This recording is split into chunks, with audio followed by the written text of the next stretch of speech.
Kevin Hart, a man that literally admitted he only goes to NBA games just to disrespect the players. And this has been going on for a while. Back in 2017, Kevin Hart tried everything he could to get into James Harden's head. See, Kevin lives and breathes Philly, so if you step on his turf, the little dude's gonna bite.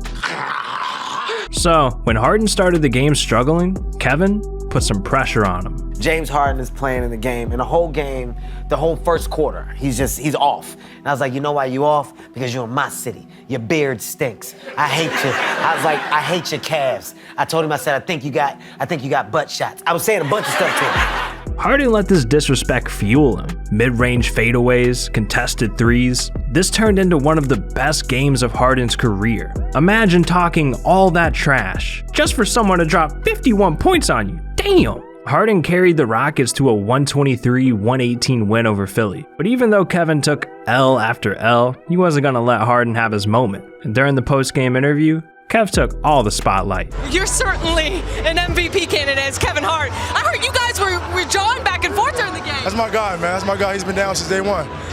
Doing his thing, too. Yeah. He was cheering on MB. We saw you going back and forth. Yeah. He's from here. I had to show him up a little bit, but it's all love. And like I said, they're a really young team, and they play hard. Beat my team and get an interview without me doing this. Hey, no, I'm playing. Go. Kevin took his L like a champ. But what happens when he gets into a beef with an actual champion? 6'9", 250 pounds. Most people are afraid of LeBron James, but 5' Kevin Hart, he ain't afraid of nobody. And on his YouTube show, Cold as Balls, Kevin invited J.R. Smith over for an episode. They got in some ice baths, had to talk about life, but you can't talk to J.R. Smith without bringing up Cleveland and LeBron. And well, here's how it played out. This is like you and LeBron all over again. There's shots that Brian didn't want you to shoot, but you shot it anyway. For sure. You guys have butted heads before. Yeah, it's more about defense though. It's never about a shot. Is it like? Yeah. Yeah. That's how Brian can play. What's wrong, Brian? Guess we all don't want to win.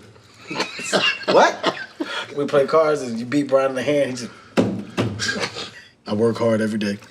What? Cards. I work hard every day. I get up. I'm in the gym. I dedicate myself. What the are you talking about, Brian? Just say guts or no guts, man. Everything don't require a winning speech. Damn, Kevin. You really gonna do LeBron like that? Disrespectful. See, Kevin was so damn annoying, LeBron did everything he could to get away from him. In his 2018 free agency, LeBron was considering joining the 76ers, alongside his good friend Ben Simmons. But there's one Philly fan to blame for it not happening. Can you guess who that fan was? Kevin Hart. Are you gonna do anything to help recruit LeBron this summer? Oh my God, listen, I've already tried. I sent him $40, he didn't accept it. Are you legit gonna like sit down with him and try to sway him?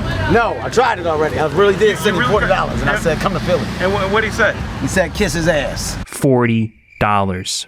This man really offered LeBron James $40? That's petty, man. That's petty. But this ain't even petty compared to what he did to Dwyane Wade. Kevin and Dwyane have been friends for years. But that didn't stop Kevin from going on the Jay Leno show and exposing something stupid Dwyane Wade told him in private. Dwyane Wade is another good friend of mine. Yeah. Dwyane tried to mess up my life. Yeah. He did. No. Dwyane tried to make me buy a boat. I don't even have a house. I said, hey man, I told him that. I said, hey, I don't have a house. I don't think this is a good purchase. He's like, you should just get it. Right. I was like, no, I would, but the way that my bank account is set up, Damn, no wonder NBA players are always going broke, out here buying boats instead of houses. Irresponsible. You know, maybe this bad advice is why Kevin decided to snap on Dwyane in 2018. This went down in the playoffs between the 76ers and the Heat. Philly was up 1-0 in the series, and with Kevin being from Philadelphia, he came to rep his team. Courtside. Ooh. So Kevin started talking his trash at Heat players during the pregame warm-ups. And coming into the game, he took his disrespect to another level.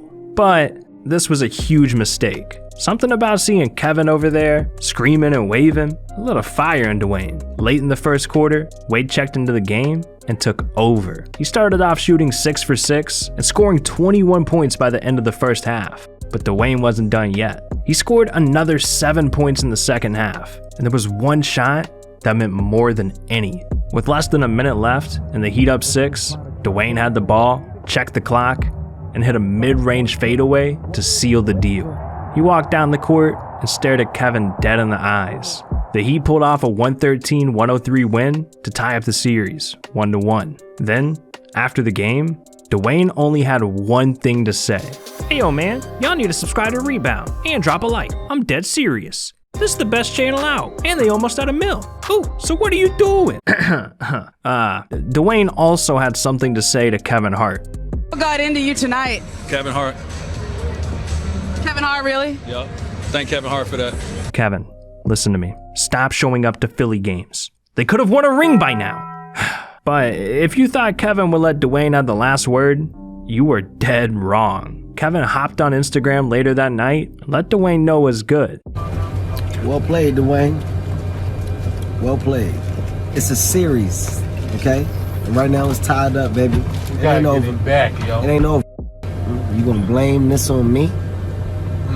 Blame Kevin Hart? Oh, I see what you're doing. On ESPN. On ESPN, you gonna say that? That boy wrong. Well, let me tell you something, sucker. I knew that was coming. We about to come to Miami and heat it up. You hear me? Heat it up. I'm done. This post is done. We finished. I'm frustrated. It's over. I'm pissed. Yeah, see, he ain't posted. With the way Kevin was talking, you'd think he was actually on the team, but he wasn't finished there. He hopped on Twitter and quoted the post-game interview saying, "See you in Miami, Dwyane. It's not over." But then Dwyane literally banned Kevin from his city. He tweeted at him saying, "You can't come to Miami," with emojis representing Kevin had no rings. And coming into game 3, the beef was just heating up. We're not friends right now. We made it very clear we're not friends now. We will be friends after the playoffs is over with. We're not friends. I don't like it. Things are getting real serious, man. Now, it was all fun and games until Dwyane realized he couldn't punk Joel Embiid and Ben Simmons like he could Kevin. And Miami got destroyed in the next 3 games. So after Dwyane was humbled, he called a truce with Kevin and decided to hook him up with a custom jersey. You know, he gave me a personalized jersey, and I said, for me, it has to be a family. For sure. Well, it's for my son. So despite the joke, It's good. this is for me. But are you sure? I mean, What's your problem? What's your deal? maybe my eyesight's wrong. Where are we at? Didn't we just have 3 good moments over here? You want to ruin our moments right now? You could tell this got to Kevin a little. I'm surprised he didn't swing on D-Wade. But the crazy thing is, he actually did swing on an NBA player. Mid-game, on live TV, for the whole world to see. And it all started back in 2018 with Kawhi Leonard. Kevin was invited to ESPN's Get Up to react to some of the NBA's funniest clips. And that's when they asked for Kevin's take on Kawhi's most legendary moment. I'm a fun guy. Obviously, I love the game of basketball.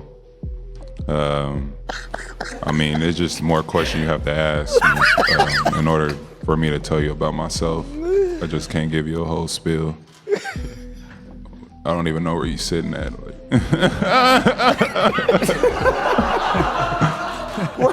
Kevin, what is that?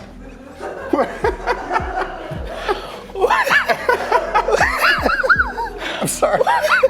It's that funny, right? I mean, what?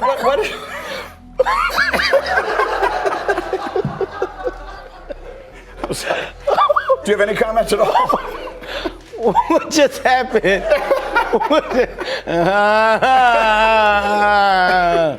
It's like not even a laugh. It's like an outburst. It's like. Damn, Kevin really did him dirty. You can't just roast someone like that on live TV. So I know Kawhi felt some type of way, and something must have happened behind the scenes, because the next time they saw each other, Kevin viciously attacked Kawhi in the middle of a game, almost sending him to the ICU. Can't quite hold on. Clippers never got possession, so All right, I know Kevin missed, but hear me out. Imagine those punches were 5 feet closer to Kawhi. He would have been lucky to ever play basketball again. That's 140 pounds of pure muscle coming at you. Better watch out. Whew. But even NBA legends aren't safe. Like Charles Barkley. Anytime Kevin has the chance, he roasts the hell out of Charles. Like when Kevin appeared on Inside the NBA during the All-Star game. He completely destroyed Charles. Hey Kevin, I've seen your new show where you sit in the hot tub.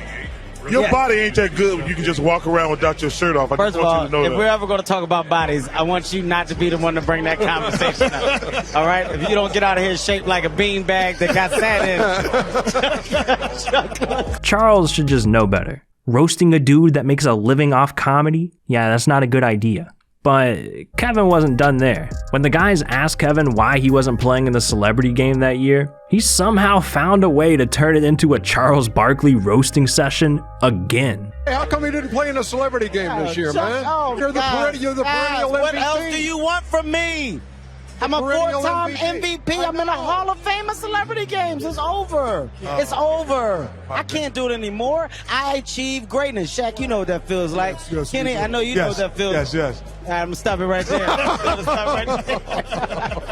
Man, this is why KD went to the Warriors. Charles got to live with no rings forever, getting bullied on TV. Man. Now, you'd think Charles would have learned his lesson at this point, but in 2020, Kevin showed up on stream to Inside the NBA, and Charles fired some shots at Kevin again, but I don't think Charles won this one either. You got enough money to get a shirt that fit, man. Stop squeezing that medium. It's called shoulders. Why don't you stop dressing like a hanger that's upside down? Upside down. Hey, man, get off there. Get off the set. Now, I know Shaq's sitting there laughing, but that's only because he's scared. Shaq's learned his lesson already, unlike Charles. Kevin's roasted him for years, and it all started in 2012, when Kevin showed up to the Conan show. What's it like hanging with Shaquille O'Neal? First of all, I don't call him Shaq. I call him long knees, little body. That's what I call him. Yeah. Long knees, little body. Yeah, Shaq has the body of a Dutch woman. That's what I say. It's the worst what are you thing. talking about? That's well, you've never seen a Dutch woman, so it's undefined. This was just the beginning of Kevin vs. Shaq. In 2018, the guys invited him on to Inside the NBA during halftime of the All-Star game. You got Shaq, Kevin at the same table without clowning each other? Yeah, that's not gonna happen. Let's see you as Shaquille. Why do you have an extra big? That suit's way too nice to be Shaq too. I gotta downgrade this suit one time. What the hell? Why'd they make his head so big? Everybody knows Shaq ain't got no brain. Alright, jokes aside, this actually pissed Shaq off, and he didn't forget about this moment. So in 2020, when Shaq and Kevin were on a live stream together, Shaq tried to get his revenge, and this happened. If you don't get your old ass Mekhi Phifer looking at Babe, Shaq don't have no lips. It's just gums attached to his beard. Anyway, I got them new baby car baby seats for when she want to kiss your little ass. Look, he said he got a body ass. Why do you feel like you have to attack my height? Shaq, you do know that you because you're little. Because you're a little man. Nobody's your size. Nobody else is your size. And nobody's your size either. It's you and Yao Ming, and y'all two stupid looking motherfuckers. You got two big dumb giants. Just two that they can never get the size shoe for. Just two awkward shaped ass. That's what y'all are, man. Man, it's crazy seeing Shaq get destroyed like this. I'm just used to seeing Shaq be dominant. Like, when he was in the NBA, Shaq was so unstoppable, the NBA was forced to change their rules. And Shaq's not the only player that's forced rule changes. We've seen James Harden and Kevin Durant use some sneaky moves that the NBA had to build rules around. Oh, you want to hear more about that? Well, click on this video right here. This is when NBA players force rule changes, and it gets pretty weird. So what are you doing? This video's over. Click it.